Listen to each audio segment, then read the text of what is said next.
Hello everyone, today I would like to tell you the difference of leg frontal wig and leg closer wig. Firstly is leg closer. Leg closer has many different sizes such as 4x4, 5x5, 6x6 and 7x7. The closer can be divided into 3 parts, middle part and 3 parts. But the 3 part is more popular because of their feasibility is awful.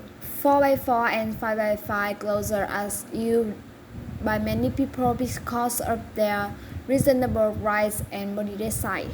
The second leg is leg frontal. The frontal leg have 13 by 3, 13 by 4 and 13 by 6. A frontal leg usually covers the entire frontal area of your head, extending from one ear to other. It has a length of 13 inches and a width that can be from 3, 4 to 6 inches, forming a half wig. 13 by 4 lace frontal is considered the standard style. It covers your hairline. This is the best option for women with thin hairline. If you interested our hair, please comment below. We will advise you and quickly place an order to receive a discount. Thank you for watching. Goodbye.